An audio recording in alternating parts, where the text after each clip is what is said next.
Bien, esta noche, mientras estudiamos Apocalipsis, donde me gustaría iniciar es preguntando su experiencia con el hacer la tarea, ¿no? Yo les dejé el lunes pasado hacer una tarea en donde usted, por una parte, tiene el documento del primer libro de Enoch, sobre todo el libro de los vigilantes, y les dejé los primeros 20 capítulos que son cortos y comparar eso con el libro de Apocalipsis, frases temáticas y cosas, ¿verdad? Comparar y al final explicar cómo usted cree que se pueden solventar esas semejanzas.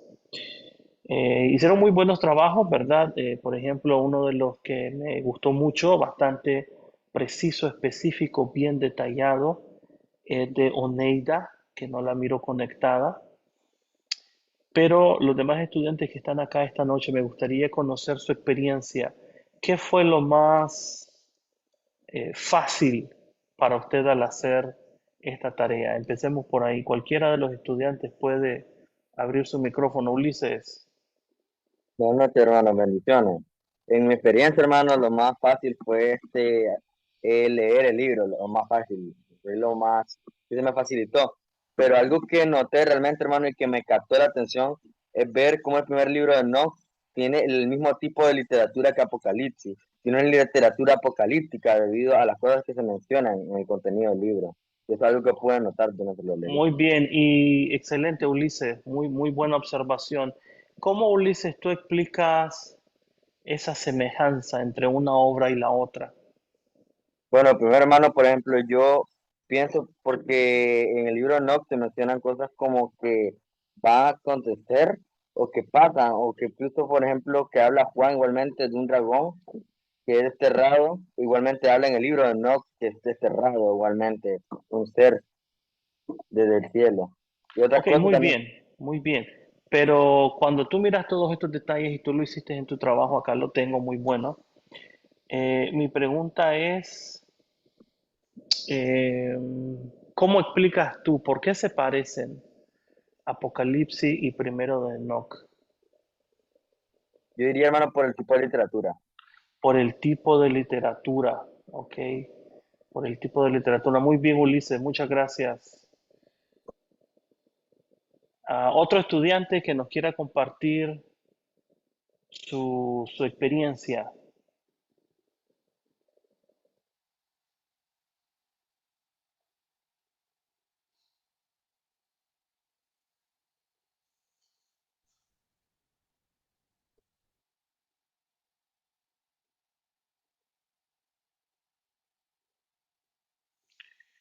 Otro estudiante que nos quiera compartir su experiencia a la hora de encontrar semejanzas entre Primero de Enoch y Apocalipsis. ¿Qué semejanzas encontraron y cómo las explican?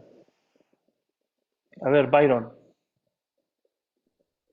Buenas noches, hermanos. Eh, pues, como decía el hermano Ulises, lo más fácil era leer el documento, pero a mí sí me costó un poquito el poder encontrar las ideas, pero poniéndole más atención, le puedo mencionar que el libro de Enoch y el libro de Apocalipsis tienen muchas cosas o sea, la idea es similar. Por ejemplo, Apocalipsis menciona las aventuranzas de los elegidos, o sea, de los que hacen el bien.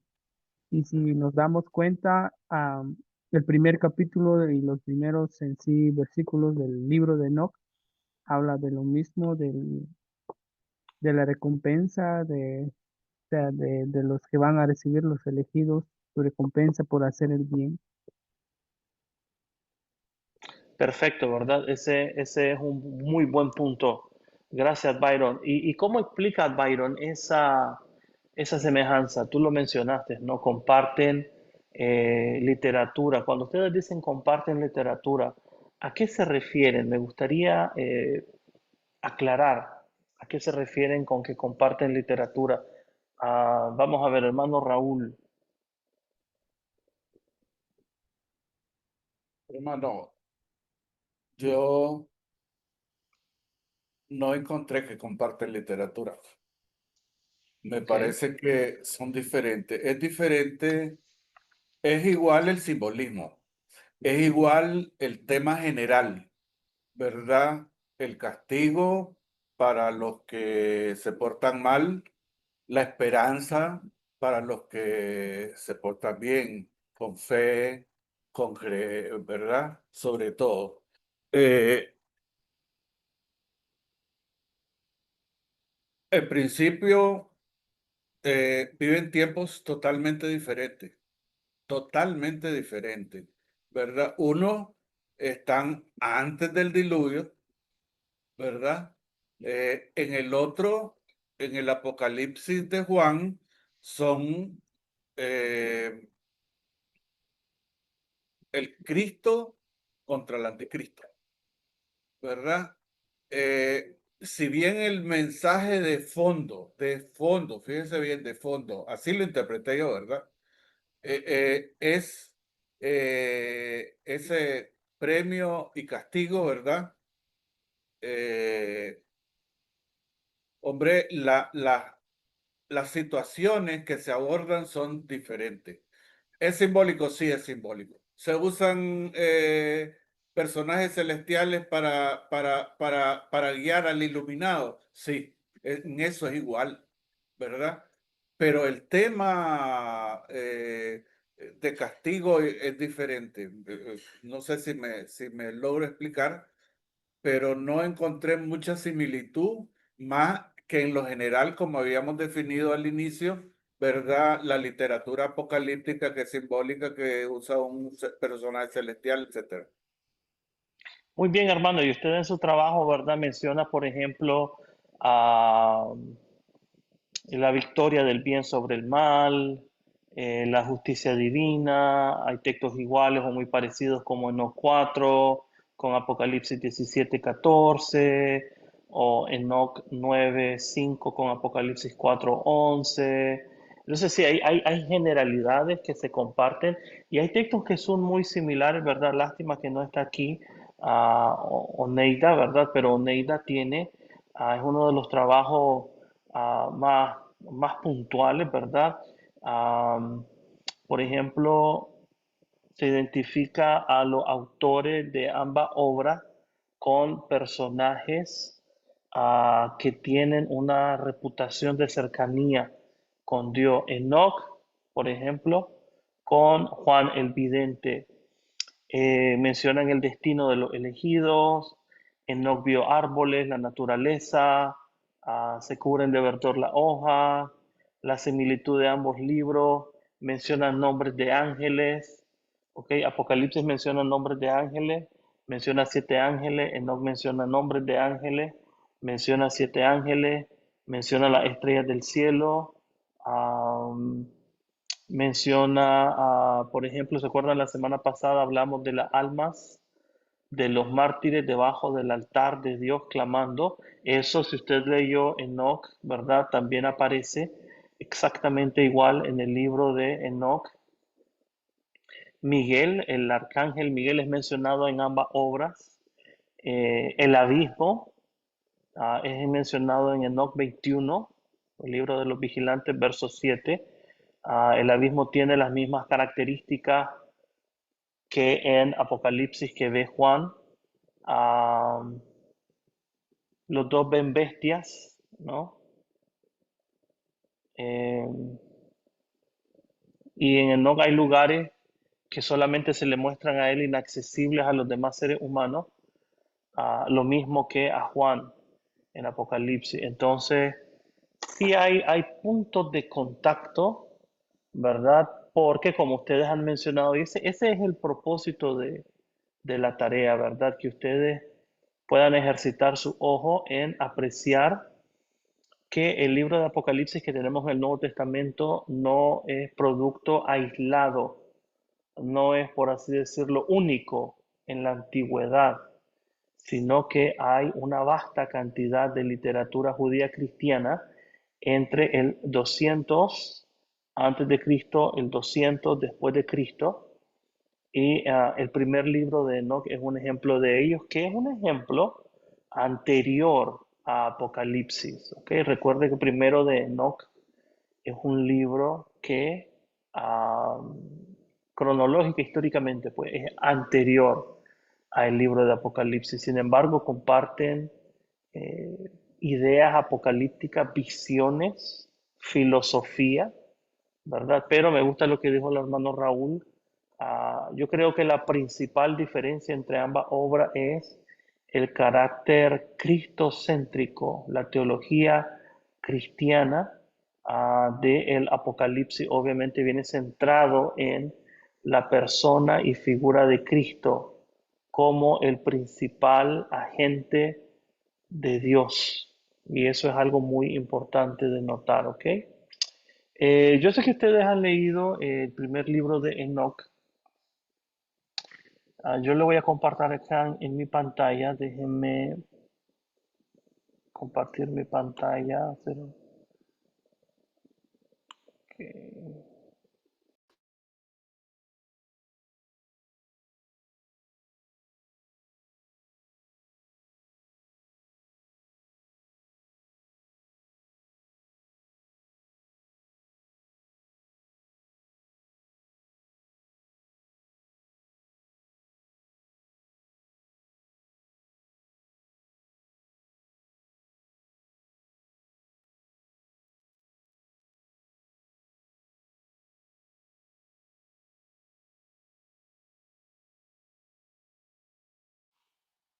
Por aquí estoy, no sé qué pasó,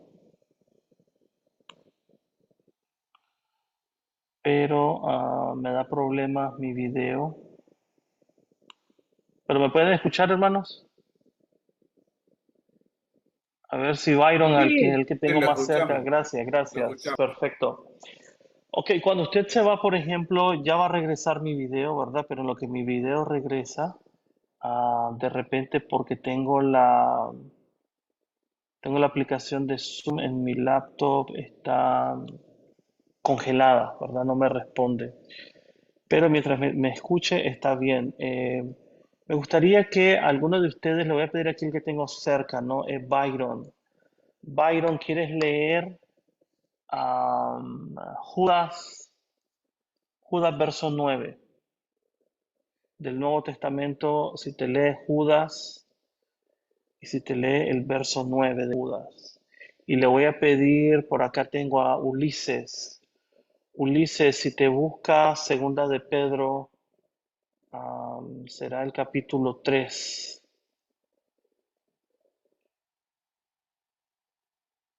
Y primero que lea Byron y luego que lea Ulises, vas a leer Segunda de Pedro.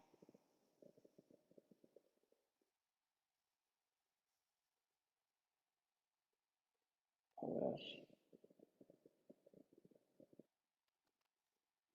Judas 9, ¿verdad, hermano? Sí, Judas 9. Dice, pero cuando el arcángel Miguel contendía con el diablo, disputando con él el cuerpo de Moisés, no se atrevió a proferir juicio de maldición contra él, sino que le dijo, el Señor te reprenda. Ok. A ver, espérame, no era.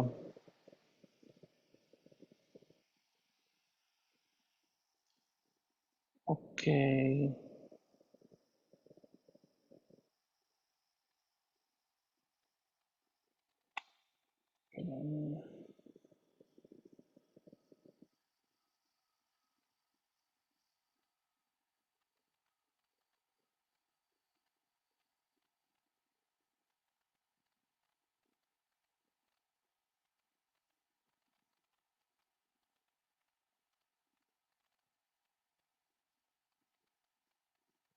Ok, es Judas 14 al 16. A ver si lo quieres leer, Byron. Amén. Dice, de estos también profetizó Enoc, séptimo desde Adán, diciendo, he aquí, vino el Señor con sus santas decenas de millares para hacer juicio contra todos y dejar convictos a todos los impíos de todas sus obras impías que han hecho impíamente y de todos los y de todas las cosas duras que los pecadores impíos han hablado contra él. Estos son murmuradores, querellos, que andan según sus propios deseos, cuya boca habla cosas infladas, adulando a las personas para sacar provecho. Ok, muy bien. Y si ustedes en el documento que les envié pueden leer Enoc en el capítulo 1 del libro de los vigilantes, ¿verdad? Ah, dice el capítulo 1, verso 9. He aquí él viene con gran número de santos para ejercer sobre ellos el juicio y aniquilará a los impíos, castigará todo lo que es carne por todo lo que han hecho y cometido contra él los pecadores y los impíos. Entonces, a veces, ¿verdad? Solo se lo menciono. A veces se piensa que hay una especie de dependencia literaria entre Judas o Segunda de Pedro, que repite este texto en el capítulo 3, y el libro de primero de Enoch. Pero yo quiero que ustedes vean en el libro, en la versión que les compartí del libro de Enoch, que no es una cita verbal, palabra por palabra, de Judas 14 y 15 con Enoch capítulo 1, verso 9. Hay diferencias. Entonces no podemos decir que Judas copió de Enoch. Lo que podríamos decir es que hay una especie de tradición apocalíptica que Judas conoce, que se recoge en el libro de Enoch y que también comparte el autor de Apocalipsis. ¿Me estoy explicando, hermano? Yo con este ejercicio simplemente busco que ustedes se introduzcan a fuentes literarias extra bíblicas que nos arrojan luz sobre la temática apocalíptica que encontramos en el Nuevo Testamento. ¿Ok? Déjenme ver qué pasó con Raúl y Débora.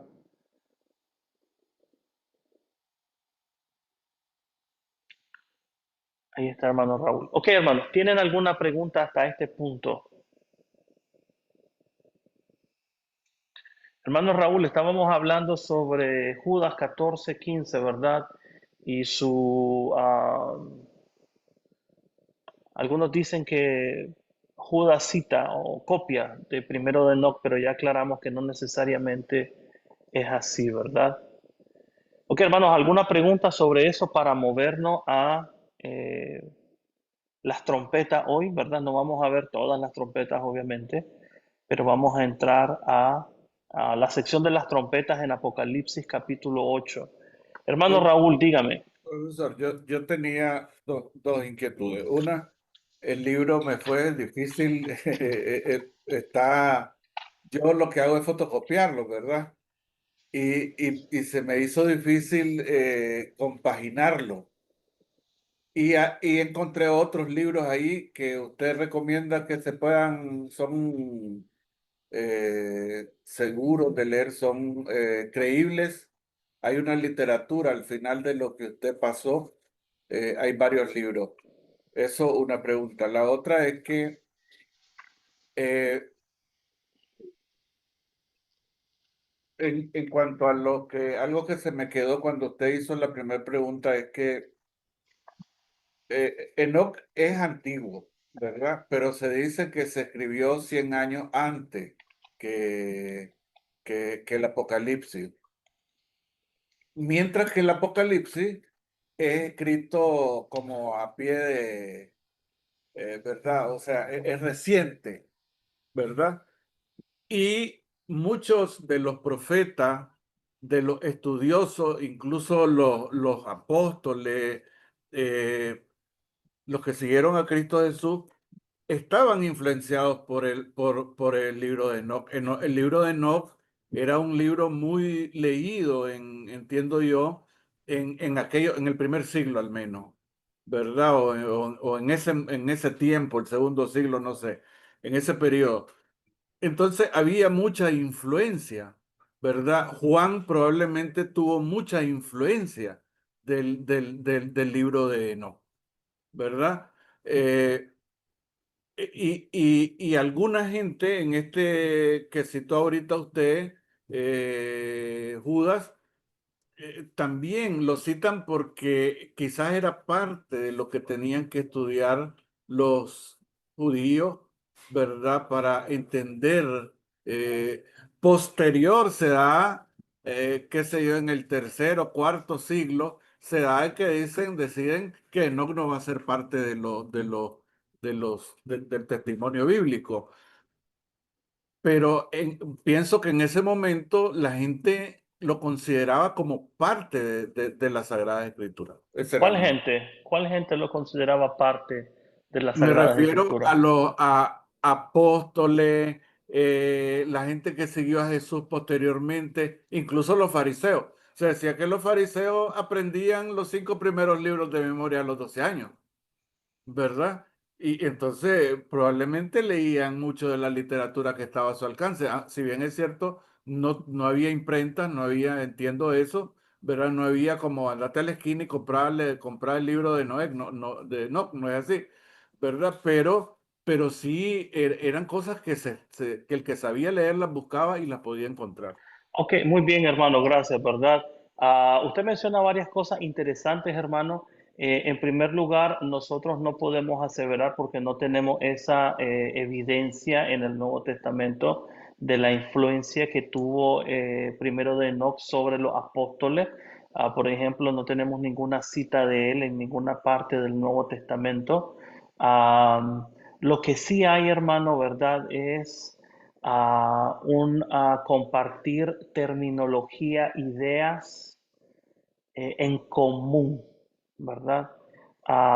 Esto es como quien va afuera a la calle, al mercado, a la plaza, y utilizamos jerga, utilizamos terminología que compartimos, pero no es que necesariamente la estamos tomando prestada, copiándola, me explico. No podemos aseverar, eso es lo que le decía a los estudiantes.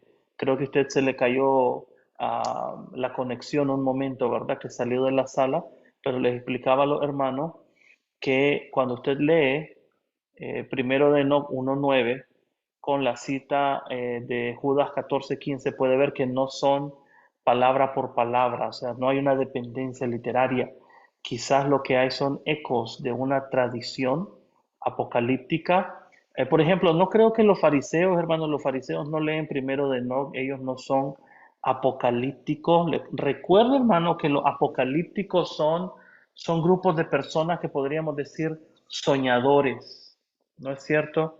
Son soñadores, son revolucionarios, son hermanos y hermanas que eh, están inconformes con el sistema de cosas actual y utilizan precisamente, mire el lenguaje que decide utilizar el autor de Apocalipsis, utiliza un lenguaje completamente diferente al de Pablo en sus cartas. No es cierto que Pablo tiene ordenanzas, mandamientos, códigos éticos, códigos morales, una estructura del mundo como es, no como debe de ser. En cambio, el Apocalipsis no da por sentado este mundo, sino que anhela uno venidero. Entonces, los fariseos, hermanos, los fariseos no son revolucionarios en ese sentido. Recuerde que dentro del judaísmo hay varios grupos.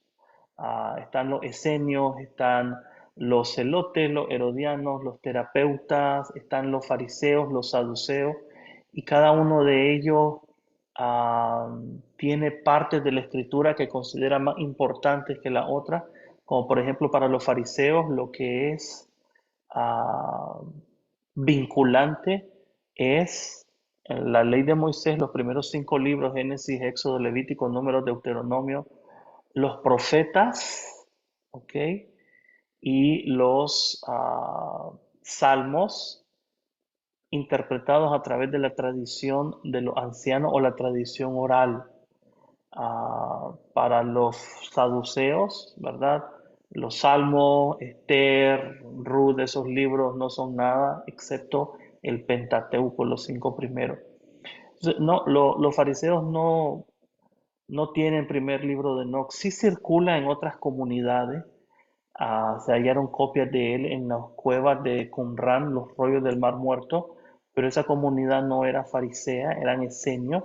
Entonces, eso es importante recordar, ¿verdad? Sin embargo, hermano, usted menciona algo completamente cierto. Es literatura que está ahí a la disposición del que la quiera leer.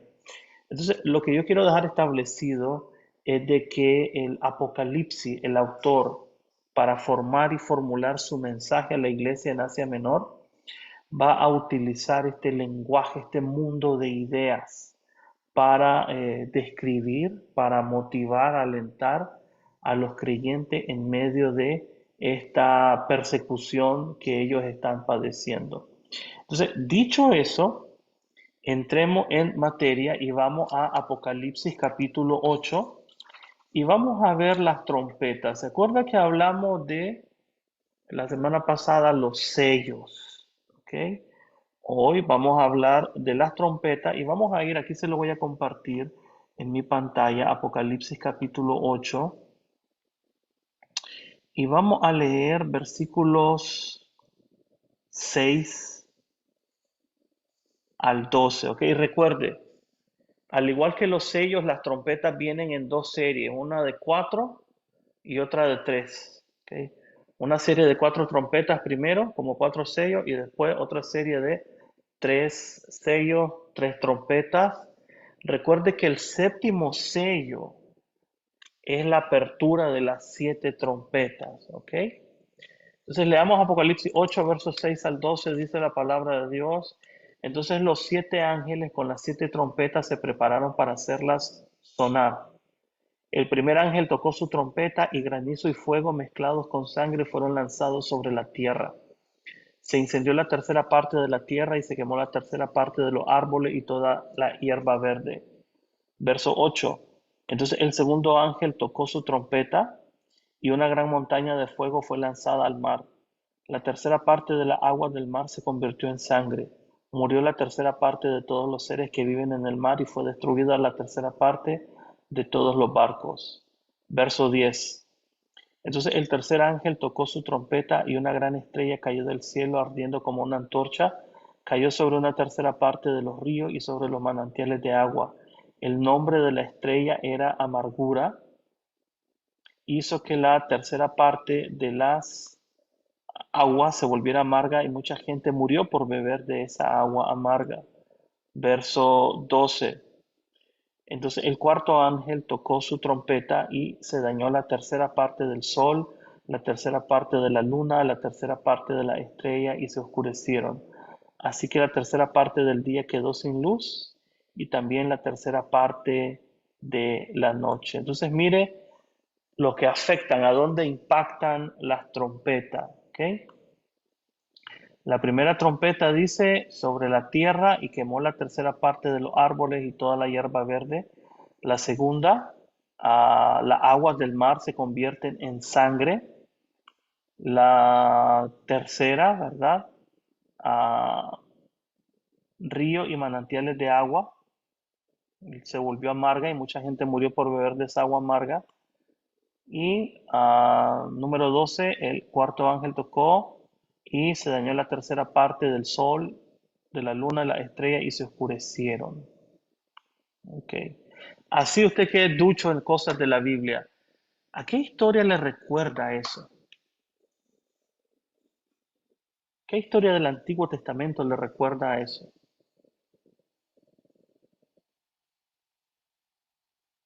De la creación, hermano. ¿Perdón?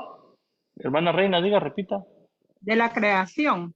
En la creación, no, No, no. habla de todo eso, pero no es que, bueno, Cerca, cerca. Que usted mira agua amarga, agua convertirse en sangre, el sol las oscureciendo, plagas de Egipto. las plagas, ahí está, las plagas de Egipto, ¿verdad? Entonces, ¿qué son las plagas de Egipto? ¿Qué fueron las plagas de Egipto?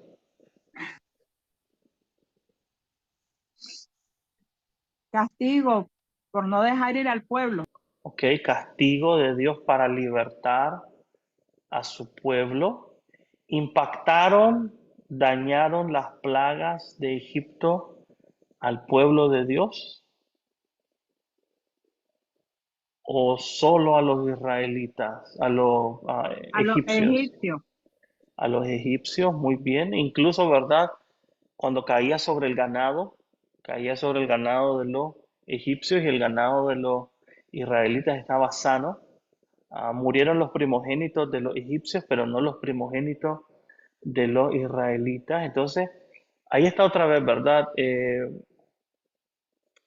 Cuando usted ha leído el Antiguo Testamento y usted recuerda la historia de salvación de Dios, usted se acuerda que Dios ejecuta juicios en la historia. ¿Se acuerda que hablamos la semana pasada que cuando Dios se revela en la historia humana, no se revela en primer lugar en las páginas del libro, ¿no? Sino que primero se refleja en el mundo humano allá afuera por medio de portentos milagrosos, maravillas, señales para salvar a su pueblo y producto del pecado, la creación es impactada negativamente, obviamente, ¿no? Dígame usted qué culpa tienen la hierba, los animales, las estrellas, el agua, qué culpa tienen por el pecado del ser humano, ¿no? Que es donde ahí se refleja el juicio de Dios en contra de las primeras, producto de los primeros cuatro trompetas. Entonces, las trompetas nos recuerdan qué cosa Dios interviniendo en la historia para redimir, para libertar, para salvar a su pueblo, pero es Dios actuando. Estos son juicios que vienen de Dios, aunque los ángeles tocan las trompetas. ¿Quién envía a los ángeles? Pues Dios. ¿Quiénes hacen la voluntad de Dios? Los ángeles. No son otra cosa ¿qué es una trompeta? ¿Verdad? La trompeta es una señal de advertencia. De hecho, note usted que cada una de las afectaciones de las trompetas inciden sobre la tercera parte, solamente la tercera parte. ¿Qué significa que solo la tercera parte y no todo?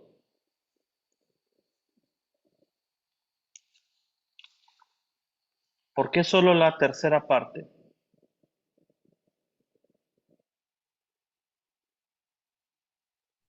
Porque Probablemente el pueblo de Dios es el que está siendo salvado, ¿verdad?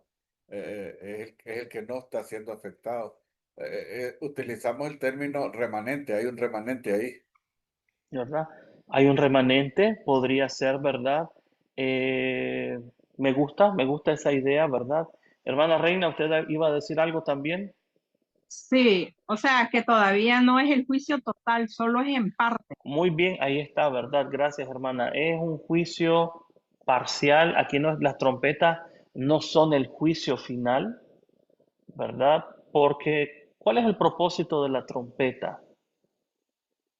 ¿Cuál es el propósito de la Advertir, trompeta? Ok, advertir. advertir, muy bien, advertir.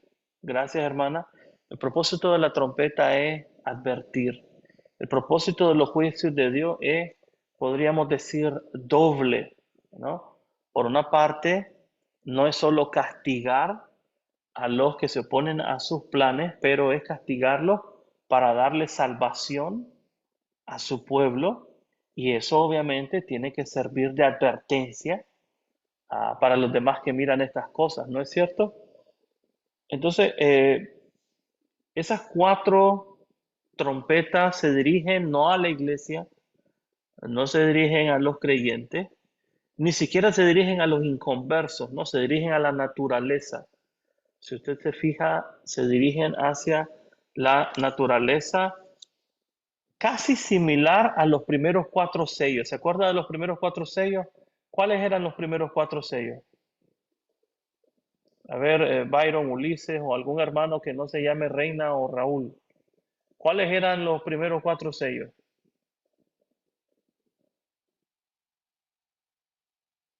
Está fácil, acuérdese. Acuérdese los jinetes del Apocalipsis, ¿no? Los cuatro jinetes del Apocalipsis que son bien famosos son los primeros cuatro sellos. Y los cuatro jinetes del Apocalipsis van dirigidos hacia, de manera general, la naturaleza, ¿no? Eh, el trigo, la cebada, la inflación, cosas por el estilo, pero no van dirigidas a los seres humanos, ni siquiera a los inconversos todavía, ¿no? Ah, entonces yo les hago una pregunta, ¿verdad? ¿Qué sugieren las trompetas al enfocar como blanco, como objetivo, la naturaleza? ¿Cuál es su impacto?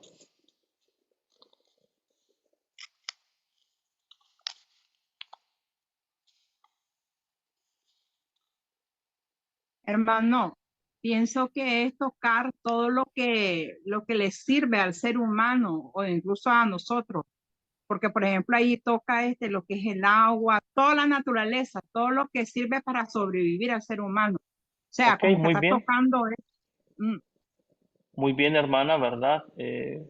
Impacta definitivamente al ser humano, pero mi pregunta es, a ver, déjeme reformularla. Si usted conoce bien su Biblia, conoce su Antiguo Testamento, y usted lee Apocalipsis y recuerda el Éxodo, las plagas, ¿ah? ¿Qué anticipa usted como lector que viene después de las trompetas? ¿Puede responder un hermano que no se llame Raúl o Reina, por favor? Usted lee, ¿no? Usted lee las trompetas y dice, ok, primera trompeta ataca una tercera parte de la hierba, la tierra, segunda trompeta, y usted recuerda la historia de Dios en Éxodo. Ya usted sabe cómo acabó el Éxodo, ¿no es cierto? Entonces, cuando usted lee las trompetas, ¿qué cree que Juan está haciendo, Byron? Pienso que da una advertencia, pues, si recordamos las plagas, primero sucede para después tiene que haber muerte, porque es la muerte de los primogénitos, y si las trompetas habla de la destrucción, o sea, lo de que tiene que ver con la naturaleza, tiene que haber muerte, pero al final una libertad, porque Ah, después de ahí las está, plagas, excelente, Byron. Después de las después de las plagas, plagas, el pueblo de Egipto sale no, el pueblo de Israel sale de Egipto, o sea, queda liberado. perfecto, perfecto, Byron, muy bien.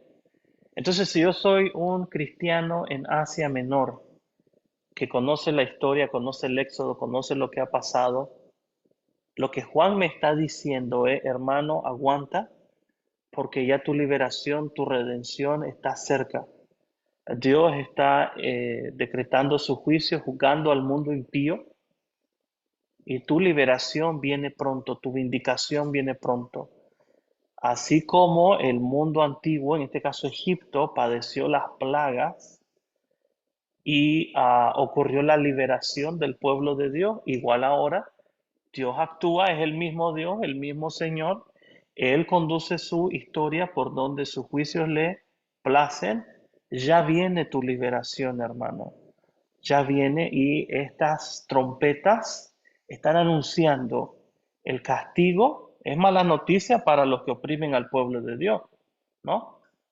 Pero es buena noticia para el creyente fiel que está sufriendo en estas 7 iglesias. ¿Me estoy explicando, hermanos? Entonces, eso, las trompetas, recuerde, ¿verdad? Es fácil cuando uno lee el Apocalipsis, es fácil cuando uno lee el Apocalipsis perderse en los símbolos, ¿no? Queremos interpretar cada símbolo, queremos interpretar cada color, cada tercera parte, que si el agua, esto, no pierda de vista usted lo principal, ¿ok? Por eso usted tiene que leer bien el Antiguo Testamento, y las trompetas ya no le van a hacer algo que aparece en los periódicos o aparece en las noticias, ¿no? Por ejemplo, cada vez que hay ese fenómeno en alta mar, ¿no? De cierto tipo de alga acuática que eh, emite una sustancia que mata muchos peces, y comienzan a aparecer los peces muertos en la costa, y la gente comienza a decir, oye, esta es una de las trompetas, ¿verdad? Ya el juicio de Dios se acerca, etcétera, etcétera. No necesariamente, ¿sabe? No necesariamente. Por eso el libro de Apocalipsis le encanta mucho a la gente, ¿verdad? Que es especulativa, a la gente, ¿verdad? Que le gusta tirar profecías así a lo loco, que le gusta como quien compra todos los números, las terminaciones para ver si se saca algún premio de la lotería, ¿verdad? Y para ver qué pega uno de ellos y dice, ve, sí, tenía razón, esto es lo que está pasando. Entonces, por eso el libro de Apocalipsis es el predilecto, ¿no? De mucha gente alarmista. Pero es gente que nunca ha leído, nunca ha estudiado la teología del Antiguo Testamento. ah, y ese es el propósito, hermano. Entonces el propósito es anunciar castigo. Número dos, anunciar liberación. Castigo para los impíos que oprimen al pueblo de Dios y liberación para el pueblo de Dios que confía en Jesucristo. Así quiero que usted lea las trompetas, ¿ok? Preguntas.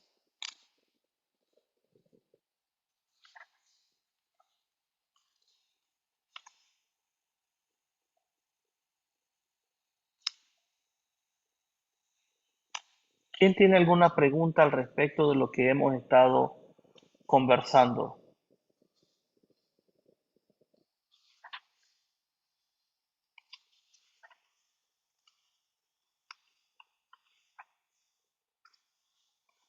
Muy bien.